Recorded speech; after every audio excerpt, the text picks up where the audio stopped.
With the odds stacked against him, Dartmouth's Andrew Weibrecht skied a run for the ages and landed himself a silver medal at the 2014 Sochi Olympic Games. It's Weibrecht's second medal in as many Olympics after claiming the bronze in Vancouver 4 years ago. Hello everyone and welcome back to another edition of Authentic Ivy here on the Ivy League Digital Network. Matt Panto here as we had the opportunity to sit down with Andrew following his silver medal performance at the Sochi Olympic Games. Andrew, thanks so much for joining us tonight on the Ivy League Digital Network. Yeah, of course. Andrew, can you just take me from Vancouver to Sochi in that 4-year window? I know there were a lot of injuries, a lot of hurdles that you had to cross. Just take me back to some of those roadblocks that you faced. Yeah, it was, those years were definitely the tough years for me. Pretty much starting right after my bronze medal in Vancouver, I went in for my first surgery about 3 weeks after that. And then I came back from that, had another shoulder surgery, and I came back from that, skied 3 days, blew out my ankle. And then, I ended up having a second surgery on that ankle as well. So it's kind of just been one thing after another for a couple of years, which made it tough to really progress and maintain the level that I'd reached. But I actually a couple weeks before the Sochi Games, I came into it and I really felt like things were starting to turn around.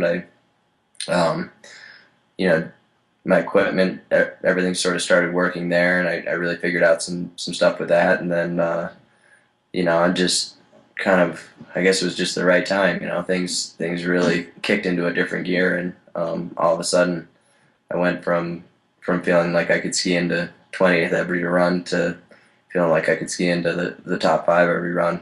So that's that's a big change of pace, which is cool. So you're sitting in 29th place going into your final run. You're standing at the top of the hill. For someone that has never ever been at the top of that hill, can you just take me back to your feelings, your thoughts going into that final run? Yeah, I kind of thought, 29th wasn't really an ideal draw. So I sort of thought maybe, I basically the way that they seeded, I had the opportunity to start 1st to 7th or 23rd to 30, and I picked basically the worst draw that I could have had. I thought, going into it and just looking at the races that had happened that week with the changing snow conditions and things like that. So I went out and it was all about just sticking to the plan. There's no thoughts of a result in it at all for me. It was just going for good skiing, making a plan, sticking to the plan, and then seeing how that ends up. And I don't know, it was a super simple race for me actually to enter, because it was there was I don't know, it didn't really feel like there was anything on the line. It was just going and trying to ski well.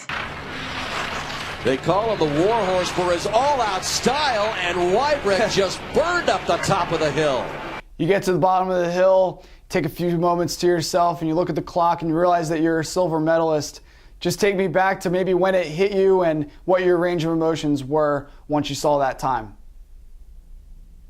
Yeah, I came down and I knew that I skied well in the run, and I was really happy with that. I didn't really know where the time was, the changing conditions and everything else. You just never know.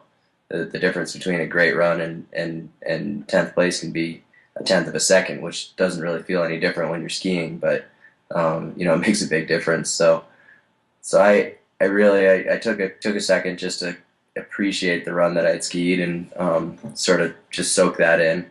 And then I heard everybody kind of going crazy, and I looked up at the time, and it was second place, and I was kind of overwhelmed with emotion just after everything that I went through to try to get back to this level. It was a huge, I didn't even really know how to react, to be honest.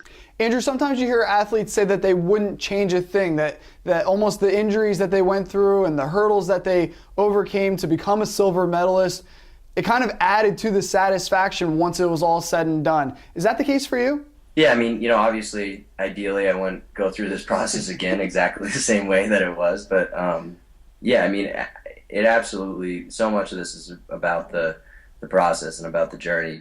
Getting back here, and it was a really, um, it was a character building exercise, I think, in a lot of ways, and yeah, I think that the reason that no matter no matter what happens in the rest of my career, I think that this will always be such a high point because it was it was something that so much went into and so much work and frustration and just tough days went into to build to this result.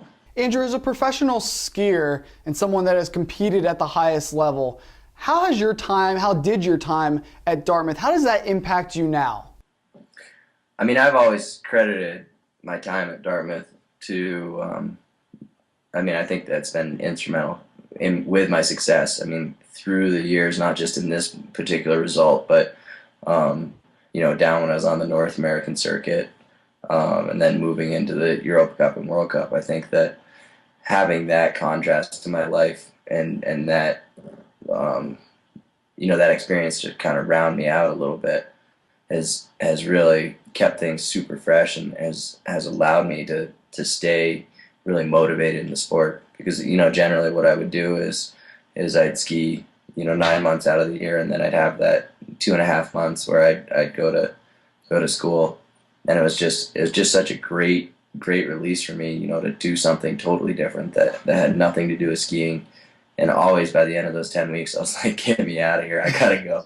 I gotta go do this, but start skiing again. But even on top of that, I just think that it's so important to be well-rounded as a person, and when it comes down to it, a ski race is nothing different than taking a test or anything like that. So I think just having that training and keeping that part of your life active and I think it makes a big difference, and vice versa. I think that a lot of what I've taken in skiing has helped me in my school career as well. Andrew, just from this conversation, you strike me as someone that doesn't like to take a lot of time off. Where are you right now, and what's next for you? We've got a couple more weeks here racing. We're in Sun Valley right now, and then we're headed to Aspen for a couple races next week, and then my wife and I are going to go down to the Bahamas and go fishing for a few days, and then yeah, it's pretty much back in the gym, start getting ready for next year. Andrew, congratulations on the silver medal and just a fantastic games, and best of luck for continued success. Thanks for joining us tonight. Yeah, that was great. Thanks a lot for having me.